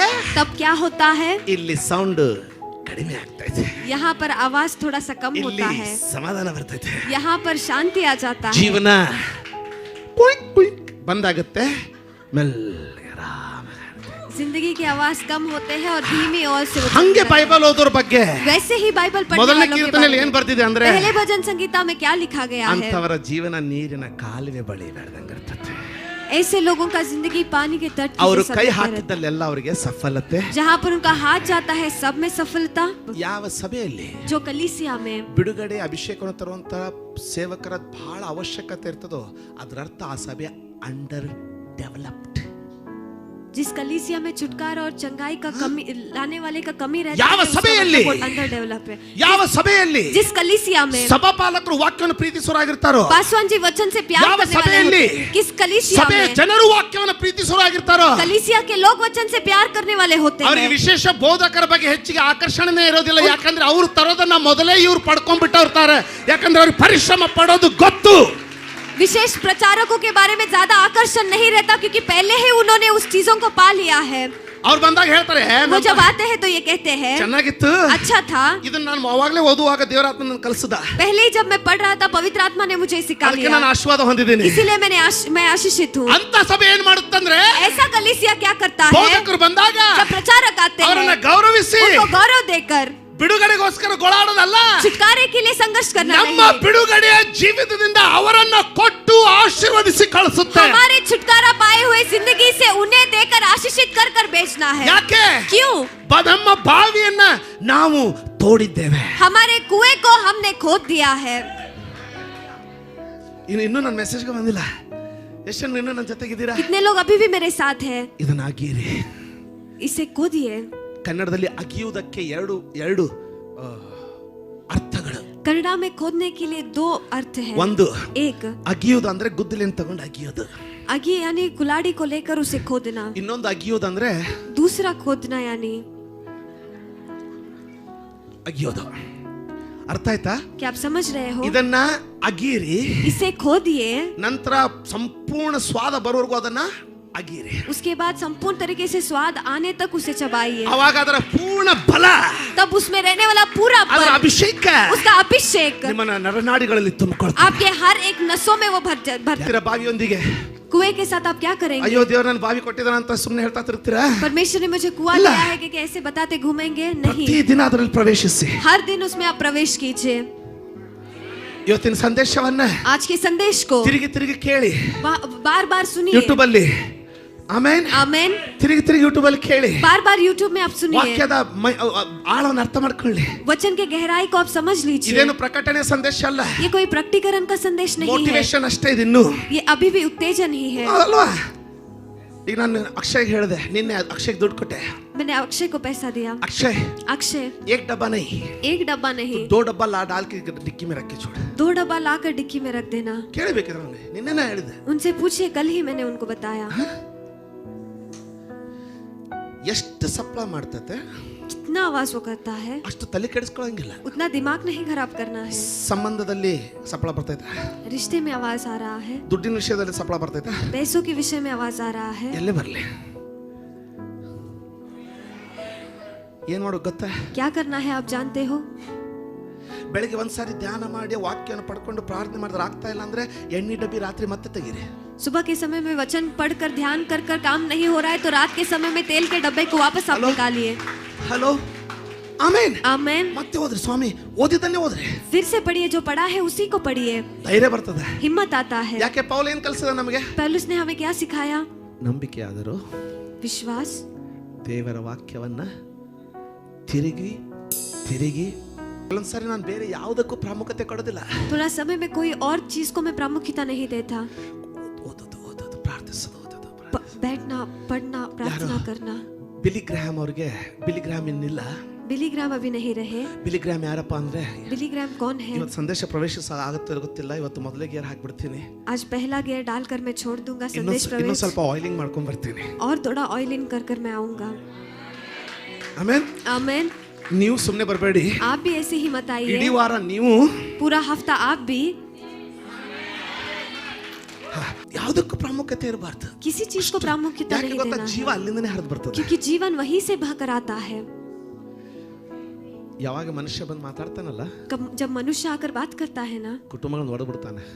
परिवारों को तोड़ देता है. ಯಾವಾಗ ನೀನು ಆತನ ವಾಕ್ಯವನ್ನು ಓದ್ತೀಯಲ್ಲ, लेकिन जब आप परमेश्वर के वचन को पढ़ते हैं ना, ಕುಟುಂಬವನ್ನು ಕಟ್ಕೊಳ್ತೀಯ. परिवार को आप बांध लेते हो.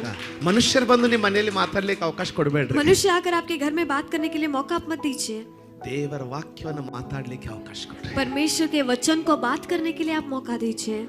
ನಾನು ಹೇಳ್ತೀನಿ, ಮಹಿಮಾಕರವಾದ ದಿನಗಳು ಪ್ರಾರಂಭವಾಗಲಿಕ್ಕಿವೆ. मैं कहता हूँ महिमा से भरे हुए दिन प्रारंभ होने वाले हैं. ಆಮೆನ್, आमेन, ಆಮೆನ್, आमेन. ಆಮೆನ್. ಬಿಲಿಗ್ರಾಮ್ ಬಗ್ಗೆ ಹೇಳ್ತಾ ಇದ್ದೆ. बिलीग्राम के बारे में मैं बता रहा था. ಬಿಲಿಗ್ರಾಮ್ ಈಗ ಇನ್ನಿಲ್ಲ. ಅವರು बिलीग्राम अभी नहीं रहे. ಒಂದೇ ಒಂದು ಅವ್ರನ್ನ ನೋಡೋ ಅವಕಾಶ ನನಗೆ ಹಿಂಗೆ ಇದರ ಬಗ್ಗೆ ನೋಡೋ ಅವಕಾಶ ಲೈಫಲ್ಲಿ ಸಿಕ್ಲಿಲ್ಲ. उसको आमने सामने मिलने का उनको मौका मुझे ಆದ್ರೆ नहीं ಅವ್ರ मिला. ಸೇವೆಯಲ್ಲಿ ಒಂದು ಬಲವಾದಂತ ಚಲನೆ ಏನಪ್ಪಾ ಅಂದ್ರೆ, लेकिन उनकी सेवकाई में एक बलशाली बहाव यह है कि ಒಂದು ಮಹತ್ಕಾರ್ಯ ಆಗ್ತಾ ಇರ್ಲಿಲ್ಲ, एक भी चमत्कार नहीं हो ಒಂದು रहा था, ಗುಣಪಡಿಸುವಿಕೆ ಇಲ್ಲ, एक चंगाई भी नहीं, ಒಂದು ಪ್ರವಾದನೆ ಇಲ್ಲ. एक भविष्यवाणी भी नहीं. ಆದ್ರೆ ಅವರು ನಿಂತುಕೊಂಡು ಬೋಧಿಸಿದ್ರೆ जब वो खड़े होकर प्रचार करते, ಸ್ಟೇಡಿಯಂ ಕಿಕ್ಕಿರೋದು ತುಂಬಿರೋದು. पूरा स्टेडियम भीड़ से भरा होता. ನೀವು ಬರೀ ಯೂಟ್ಯೂಬ್ ಅಲ್ಲಿ ಡಾಕ್ಟರ್ ಬಿಲಿಗ್ರಾಮ್ ಅಂತ ಹಾಕಿ ನೋಡಿ. ನೀವು सिर्फ यूट्यूब में डॉक्टर बिलीग्राम आप डालकर देखिए.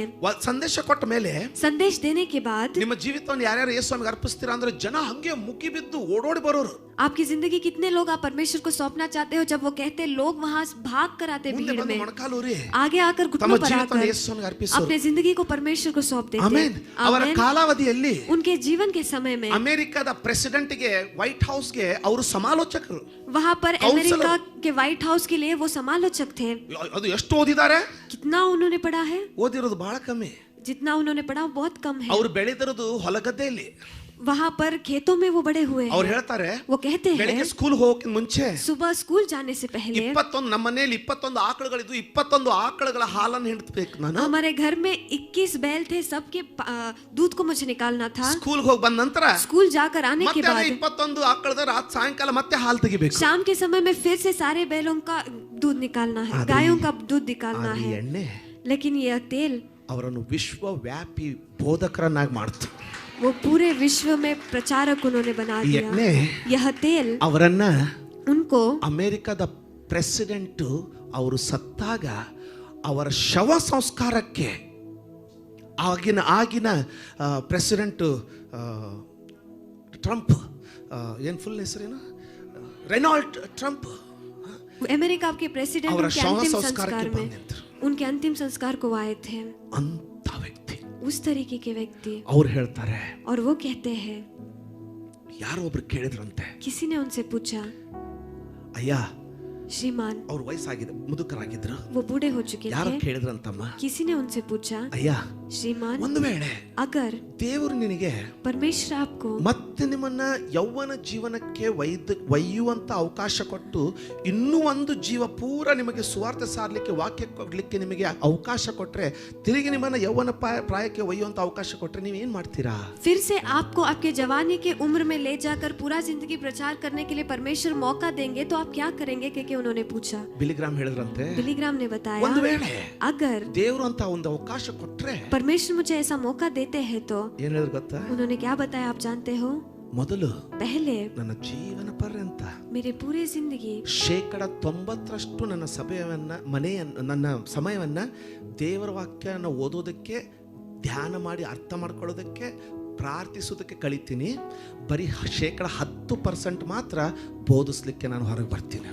मेरी जिंदगी के 90% परमेश्वर के वचन को पढ़ने में, समझने में, ध्यान करने में, प्रार्थना करने में मैं बिताऊंगा, और सिर्फ 10% मैं बाहर आऊंगा प्रचार करने के लिए. 40ರಲ್ಲಿರೋ ನನಗೀಗ ಅನುಭವ ಆಗ್ತಾ ಇದೆ. 40 की उम्र में रहने वाले मुझे अब ಎಷ್ಟು अनुभव ಸಮಯ हो ನಾನು रहा ವ್ಯರ್ಥ है. ಮಾಡಿಬಿಟ್ನಲ್ಲ. इतना समय मैंने व्यर्थ कर दिया ना. ನಿಮ್ಮ ಒಂದು ಪಿಕ್ನಿಕ್ ವ್ಯರ್ಥ ಗೊತ್ತಾ?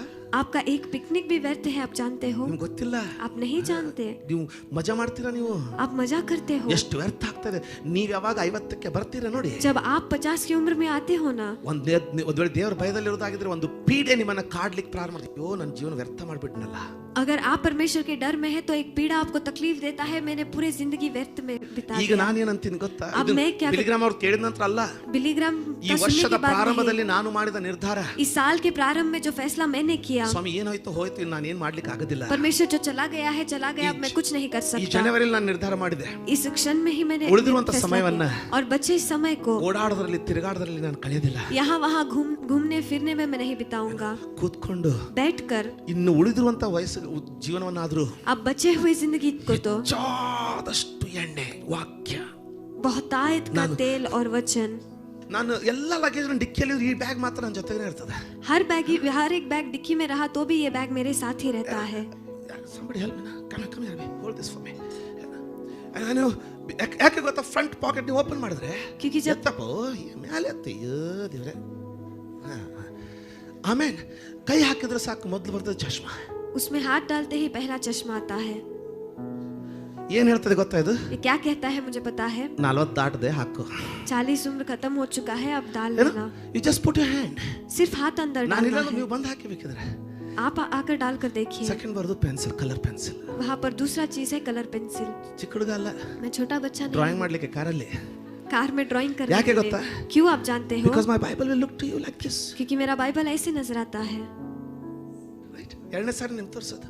दूसरी बार मैं आपको दिखा ಅರ್ಥ रहा ಆಗ್ತದೆಯಾ? हूँ। क्या आप समझ रहे हो? ಇದು ಜೀವ ಆಗ್ಬೇಕು. ये जीवन होना है। ಆಮೇನ್. आमेन। ಎಲ್ಲ ಲಗೇಜ್ ಅಲ್ಲೇ ಇದ್ರು ಇದು ಮಾತ್ರ ಬೆನ್ನಿಗಿರ್ಬೇಕಿತ್ತು. सारा लगेज अंदर रहेगा तो भी ये मेरे पीठ पे ही रहना ಎರಡು है। ಬೈಬಲ್ ಇರ್ತದೆ ಒಳಗಡೆ. अंदर 2 बाइबल रहता है। ಲಾಸ್ಟ್ ಸೆಕ್ಷನ್ ಓಪನ್ ಮಾಡಿದ್ರೆ लास्ट सेक्शन अगर ಒಂದು आप ಕನ್ನಡ खोलेंगे ಬೈಬಲ್ तो ಇರ್ತದೆ. एक कन्नड़ा बाइबल रहता है। ಇನ್ನೊಂದು ಸ್ನಾನಿಕನಾದಂತ ಯೋಹಾನನಿದ್ದಲ್ಲ, बपतिस्मा देने वाला यूहन्ना था ना, ಅವನ ಕಾಲದ ಒಂದು ಬೈಬಲ್ ಇದೆ ನನ್ನ ಹತ್ರ. उसके समय का एक बाइबल मेरे पास है। ಅರ್ಥ ಆಗಲಿಲ್ಲ. ಪ್ಯೂರ್ ಚರ್ಮದ್ದೊಂದು ಹಾಕೊಂಡು ಹಳೆ ಬೈಬಲ್ ಇಂಗ್ಲಿಷ್ पुराना बाइबल है। ಯಾಕೆ ತೋರಿಸ್ತಾ ಇದ್ದೀನಿ, ನಾನು ಎಷ್ಟು ಶ್ರೇಷ್ಠ ಅಂತ ನಿಮಗೆ ತೋರಿಸ್ತಾ ಇಲ್ಲ. मैं कितना श्रेष्ठ हूँ कि आपको दिखा नहीं रहा। ಕ್ರೈಸ್ತರ ಚಿಹ್ನೆ ಹೇಗಿರ್ಬೇಕಂತ ನಿಮಗೆ ಹೇಳ್ತಾ ಇದ್ದೀನಿ. मसीह लोगों का चिन्ह कैसे रहना है कि मैं आपको बता रहा हूँ। ಅದನ್ನ ನಾವು ಕಟ್ಕೊಳ್ಬೇಕು. उसे हमें पहनना है ಯಾಕಂದ್ರೆ ಅದು ನಮ್ಮನ್ನ ಕಾಯ್ತದೆ. क्योंकि वो हमारा रक्षा करता है। ನಿಂದು ವೆನಿಟಿ ಬ್ಯಾಗ್ ತೆಗೆದ ತಕ್ಷಣ ನಿನ್ನ ಲಿಪ್ಸ್ಟಿಕ್ ಸಿಗದೆ ಅದ್ರ ಚಿಂತಿಲ್ಲ, ದೇವ್ರ ವಾಕ್ಯ ಮಾತ್ರ ಸಿಗಲೇಬೇಕು. वेनिटी बैग को खोलते ही लिपस्टिक नहीं मिलेगा तो चिंता नहीं, लेकिन परमेश्वर का वचन उसमें रहना है। ತಪ್ಪಿ ನರಕಕ್ಕೆ ಹೋದ್ರೆ ತುಟಿ ಸುಡ್ತದೆ. गलती से नरक में जाएंगे तो होठ जल जाएंगे। ದೇವ್ರ ಕೃಪೆಯಿಂದ ಪರಲೋಕಕ್ಕೆ ಸೇರ್ಬಿಟ್ರೆ परमेश्वर की कृपा से स्वर्ग हम पहुंच जाएंगे तो ಮುಟ್ಟಂಗೆ ತುಟಿ ಕೆಂಪೆ ಇರ್ತದೆ. वहां पर पहुंचते पहुंचते ही वो होठ लाल ही रहेंगे। Natural pink. वहां पर नेचुरल पिंक। ಹಂಗ ಸಿಟ್ಟಿಗೆ ನೋಡ್ಬೇಡ್ರಿ. ऐसे क्रोधित मत होइए। ಹಲೋ, ಆಮೇನ್. आमेन। ಗಂಡಸರು सारे पुरुष ತೆಗೆದ್ರೆ अगर बैग निकालते ಮೊಬೈಲ್ हैं ಚಾರ್ಜರ್, ಬ್ಯಾಟ್ರಿ ಪವರ್ ಬ್ಯಾಂಕ್ ಬರಬಾರ್ದು ಕೈಯಲ್ಲಿ. तो पावर बैंक नहीं आना है हाथ में, ಬೈಬಲ್ ಬರಬೇಕು. लेकिन बाइबल आना है। Bible should come out. Bible आना है। ಇಲ್ಲ ಬಿಟ್ಬಿಡು. ಹಿಂಗೆ ಹಿಂದೆ ಪಾಕೆಟ್ ಅಲ್ಲಿ ಹಾಕಿದ್ರೆ ಭಾಷಣಕ್ಕೆ ಬರಬಾರ್ದು. ऐसे पीछे पॉकेट में हाथ डालते ही कुंभल नहीं ನಾನು आना ಟೆನ್ಷನ್ है। ಫ್ರೀ, ನನಗೆ ನಾನು ಭಾಷಣಕ್ಕೆ. ಹಲೋ, ಯಾರಾದ್ರೂ ಇನ್ನೇ ಇಲ್ಲೇ ಇದ್ದಾರಾ? अभी भी आप यहीं पर हैं? ವಾಕ್ಯ ಅಂತ ಹೇಳಿ. वचन कह के कहिए। Thank you. ವಾಕ್ಯ वचन ಗಟ್ಟಿಯಾಗಿ. जोर से कहिए। ವಾಕ್ಯ वचन ವಾಕ್ಯ वचन ವಾಕ್ಯ. वचन। ನಾನು ಹಿರಿಯರ ಬೋಧಕರು ಯಾವಾಗಲೂ ಒಂದು ಬ್ಯಾಗ್ ಹಿಡ್ಕೊಂಡು ಯಾವಾಗಲೂ ನೋಡ್ತಾ ಇದ್ದೆ. ನಾನು बुजुर्ग जो प्रचारक थे हमेशा एक बैग उनके हाथ में ಅವಾಗ रहता। ನನಗೆ ಅರ್ಥ ಆಗ್ಲಿಲ್ಲ, तब मुझे समझ नहीं आया ಏನು ಇಷ್ಟು ಚೆನ್ನಾಗಿ ಸೂಟ್ ಹಾಕಿರ್ತಾರೆ, ಒಂದು ಬ್ಯಾಗ್ ಹಿಡ್ಕೊಂಡು ಇರ್ತಾರೆ ಅಂತ. इतना अच्छा सूट वो पहनते हैं लेकिन एक बैग पकड़ कर वो चलते ಆದ್ರೆ हैं। ಯಾವಾಗ ದೇವರ ಆತ್ಮನು ನನ್ನನ್ನ ಆ ಸ್ಥಳಕ್ಕೆ ತರಲಿಕ್ಕೆ ಪ್ರಾರಂಭ ಮಾಡಿದ್ನೋ, लेकिन जब पवित्र आत्मा मुझे उस जगह में लाने लगे ಅವಾಗ ಆ ಬ್ಯಾಗ್ ಏನಂತ ಅರ್ಥ ಆಯ್ತು. तब वो बैग क्या है कि मुझे पता ಅದಕ್ಕೆ चला। ದಾವೀದನು ಹೇಳ್ತಾನೆ, इसीलिए दाऊद कहते हैं ನಿನ್ನ ವಾಕ್ಯವು ಜೇನಿಗಿಂತಲೂ ಮಧುರವು. तुम्हारा वचन मधु से भी मीठा है। ಜೇನು ತಿಂದು ಅನಾರೋಗ್ಯದಲ್ಲಿ ಬಿದ್ದವ್ರನ್ನ ಎಂದಾದ್ರೂ ನೋಡಿದಿರಾ? मधु को खाकर बीमार होने वाले लोगों को आपने कभी देखा है? ನಾನಂತೂ ನೋಡಿಲ್ಲ. मैंने तो नहीं देखा है। ಇದನ್ನ ಓದಿ इसे पढ़कर ಕೆಟ್ಟವರನ್ನ ನಾನು ಇನ್ನೂವರೆಗೂ ಕಂಡಿಲ್ಲ. दुष्ट लोगों को मैंने अभी तक नहीं देखा। ನಾಶವಾದವ್ರನ್ನ, ಕೆಟ್ಟ ಹೋದವ್ರನ್ನ, जो नाश हो गए उनको अभी भी ಆದ್ರೆ नहीं ಇದನ್ನ देखे। ಓದಿದೆ लेकिन इसे पढ़ेंगे तो ತಮ್ಮ ಪರಿಸ್ಥಿತಿಗಳನ್ನ ಗೆದ್ದವ್ರನ್ನೇ ನಾನು ನೋಡಿದೆ. अपने हालातों को जीतने वालों को ही मैंने देखा है। ಆಮೇನ್. आमेन। ಬರುವಾರ आने वाला हफ्ता ಯೆಹೋಶುವನ ಬಾವಿಗೆ ಹೋಗೋಣ. यहोशुआ के कुएं में हम जाएंगे। ಬಿಲಿಗ್ರಾಮ್ ಹೇಳ್ತಾರೆ, बिलीग्राम कहते हैं ಇನ್ನೊಂದು ಮಾತು ಹೇಳ್ತಾರೆ. और एक बात वो कहते हैं। ನಾನು ಅದನ್ನ ಯಾವಾಗಲೂ ನನ್ನ ಭಾಷೆಯಲ್ಲಿ ಹೇಳ್ತಾ ಇದ್ದೆ. मैं हमेशा उसे मेरे भाषा में कहता। Your attitude speaks louder in heaven. ನೆನಪಿದೆಯಾ? ನಾನು ಯಾವಾಗಲೂ ಹೇಳೋದು मैं हमेशा कहता था। ಅಲ್ವಾ? ಅದನ್ನೇ ಬಿಲಿಗ್ರಾಮ್ ಅವ್ರು ಏನಂತ ಈಗ ಮೊನ್ನೆ ನೋಡಿದೆ ನಾನು ಏನಂತ ಹೇಳಿದ್ರು ಅಂದ್ರೆ, वो क्या उन्होंने क्या कहा? ಭೂಮಿ ಮೇಲೆ ನಿನ್ನ ಯೋಚನೆ पृथ्वी पर आपका विचार ಪರಲೋಕದಲ್ಲಿ ಶಬ್ದ. स्वर्ग में शब्द है. ಭೂಮಿ ಮೇಲೆ पृथ्वी पर ನಿನ್ನ ಯೋಚನೆ ನುಡಿವರೆಗೂ ಅದು ಶಬ್ದ ಆಗೋದಿಲ್ಲ आपका विचार कहने तक वो शब्द नहीं बनता. ಅಲ್ವಾ? ಈಗ ಪಾಸ್ಟರ್ ಪ್ರಕಾಶ್ ನಾನು ಕೇಳ್ತೀನಿ, ನಾನು ಯೋಚಿಸ್ತಾ ಇದ್ದೀನಿ ಹೇಳು, मैं क्या सोच रहा हूँ बताओ, ಹೇಳಕ್ಕಾಗತ್ತಾ? क्या वो कह सकते हैं? ಈಗ ಆ ಯೋಚನೆಯನ್ನ अब उस विचार को ನೀರು ಅಂದ್ಬಿಟ್ರೆ ಸಾಕು. पानी बताऊंगा तो काफी है. ಆ ಯೋಚನೆ ಶಬ್ದ ಆದ್ರೆ अगर वो विचार शब्द बनता है ಪಟ್ ಅಂತ तो ನೀರು ತಂದಿರ್ತಾರೆ. उसी क्षण पानी को लाकर वो रखते हैं. ಸೊ ಬಾಯಿ ಇಲ್ಲದೆ बिना जबान ಭೂಮಿ ಮೇಲೆ पृथ्वी पर ಕಲ್ಪನೆ कल्पना जो है ವ್ಯರ್ಥ. वो व्यर्थ है. ಆದ್ರೆ ಪರಲೋಕದಲ್ಲಿ लेकिन स्वर्ग में ನೀನು ಯೋಚಿಸಿದ ತಕ್ಷಣ ಅಲ್ಲಿ ಶಬ್ದ ಅದು. जिस क्षण आप विचार सोचते हो उसी क्षण वहां पर होता शब्द होता है. ಅದಕ್ಕೋಸ್ಕರ इसीलिए ಈ ಯೋಚನೆಯ ಮಷೀನ್ ಇದೆಲ್ಲ ಶಬ್ದ ಮಾಡಬಾರ್ದು, ಕೊಯ್ ಮಾಡಬಾರ್ದು. सोचने वाला मशीन जो है ना वो आवाज नहीं करना है, ಅದು ಪರ್ಫೆಕ್ಟ್ ಆಗಿರಬೇಕು. वो परिपूर्ण होना है. ಅದಾಗಬೇಕಂದ್ರೆ अगर वैसे होना है तो ಆಯಿಲಿಂಗ್ ಬೇಕು, ऑयल तेल चाहिए, ಎಣ್ಣೆ ಬೇಕು, तेल चाहिए, ವಾಕ್ಯ ಮಾತ್ರ. सिर्फ वचन. ಅದಾದಾಗ उसके बाद ಇವತ್ತು ನಾನು ಬೋಧಿಸ್ಕೊಂಡು ಮಾಡ್ತೀನಿ, ಮುಂದಿನ ವಾರನೂ ಅದೇ ಅಭಿಷೇಕವನ್ನು ದೇವರು ಕೊಡ್ತಾರಂತ ನಾನು ನಂಬ್ತೀನಿ.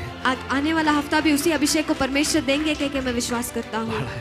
ಆಮೇಲೆ ಅದನ್ನು ಮುಂದುವರಿಸ್ತೀನಿ. ಯೋಶುವನ ಪುಸ್ತಕದಲ್ಲಿ यहोशू के पुस्तक में हम आगे बढ़ेंगे. ಭಯಂಕರವಾದದ್ದು. बहुत ही भयंकर वो ಅದನ್ನು है. ದೇವರು उसे परमेश्वर ನಮ್ಮ ಸಭೆಗೆ, हमारे कलीसिया को, ನಂಬುವಂತ ದೇವರ ಭಯದಲ್ಲಿರುವಂತ ಕುಟುಂಬಗಳಿಗೆ ಬೋಧನೆ ಆಗಿರೋದಿಲ್ಲ, ಅದು ಪ್ರವಾದನೆಯಾಗಿ ಕೊಟ್ಟಿರ್ತಾರೆ. विश्वास करने वाले परमेश्वर के डर में रहने वाले विश्वासियों को एक ಪ್ರವಾದನೆ संदेश वो नहीं रहेगा, लेकिन वो एक भविष्यवाणी रहेगा. ಅದಕ್ಕೋಸ್ಕರ इसीलिए ಸಿದ್ಧರಾಗಿ ಬನ್ನಿ. आप तैयार होकर आ जाइए. ಯೆಹೋಶುವನ ಪುಸ್ತಕ ಓದ್ಕೊಂಡು ಬನ್ನಿ. यहोशू के पुस्तक को पढ़कर आप आइए.